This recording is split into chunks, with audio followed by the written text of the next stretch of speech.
Imagine sitting completely serene, eyes half closed in, like perfect meditation, while a literal roaring river just crashes directly onto your head. Sounds relaxing, right?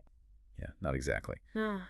But welcome to today's deep dive. We are looking at a really fascinating piece of devotional art today from Gita Press. Yeah, it's such a striking image right from the start. It really is. I mean, at first glance, it's this vibrant illustration of Lord Shiva sitting high up in the Himalayas.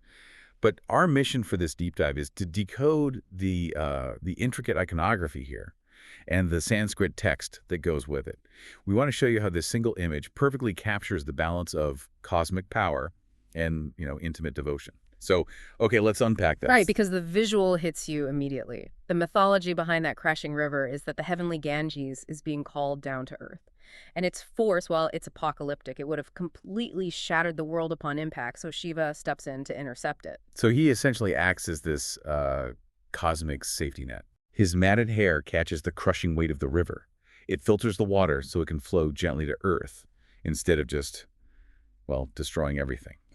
Which entirely explains the title of the piece, Sri Gangadhar Shiva, meaning, the one who holds the Ganges. Right, he absorbs that ultimate shock for the entire universe. And if you look closely, the crescent moon tucked into his hair isn't just decorative either. Wait, really? What does it mean? It actually tracks time and the cycles of nature, so he is actively mastering the wild, chaotic forces of the universe right there. Wow. And he's also holding a damaru, right? That small drum. Since sound is such a foundational element in Hindu cosmology, is he basically holding the heartbeat of the universe in his hand? That is exactly it. Sound is vibration, and in this tradition, vibration is the very first spark of creation. The rhythm of that drum is literally the rhythm of the cosmos itself. That's incredible. It is. And then in his other hand, he holds the trishula, or the trident. And while it is a weapon, it specifically represents supreme control over the three realms. The physical, the mental, and the spiritual worlds. Right. Plus, he is literally draped in venomous snakes like they're living jewelry. So we have this intense visual of absolute mastery over danger, time, creation, and destruction. But I actually have to stop you there for a second, because frankly, this sounds entirely contradictory. How so? Well, you're telling me this deity is the ultimate symbol of inner peace, but he is armed to the teeth, covered in venomous reptiles and catching a celestial flood on his head. I mean, that doesn't exactly scream peaceful meditation to me. How is that not just pure chaos?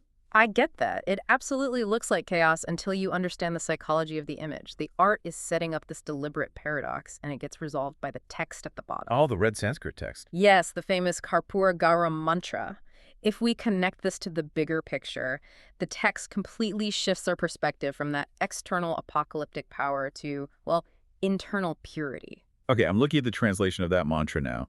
It describes Shiva as being as pure white as camphor, which is the Karpura Garam part.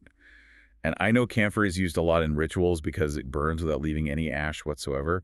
So is this suggesting like a total wipeout of the ego? That's spot on. The fire of camphor consumes itself entirely, leaving zero residue behind. It's really the perfect metaphor for ultimate purity and the dissolution of the ego. Wow. Okay, so the wild ascetic mastering the universe isn't just conquering external enemies or, physical rivers. No, he is conquering internal chaos. And crucially, the mantra ends by describing him as the compassionate avatar who dwells eternally within the lotus of the human heart. Wait, the human heart. So the terrifying, untamed power we see in the visual, the trident, the snakes, the cosmic flood, it is actually grounded as a pure, comforting presence resting quietly right inside your own chest. Exactly. This artwork from Gita Press isn't just a picture, it's a theological map. It demonstrates that the grandest, most overwhelming forces of the universe aren't just distant threats on a mountaintop somewhere. All right, they are intimately connected to your very core. Yes. True peace isn't the absence of wildness, it's the mastery and integration of it. I love that. We'll leave you with this thought. If the ultimate cosmic power is hiding quietly in your own chest, what other ordinary moments or quiet spaces in your daily routine are actually masking profound, untamed energy? Something to think about.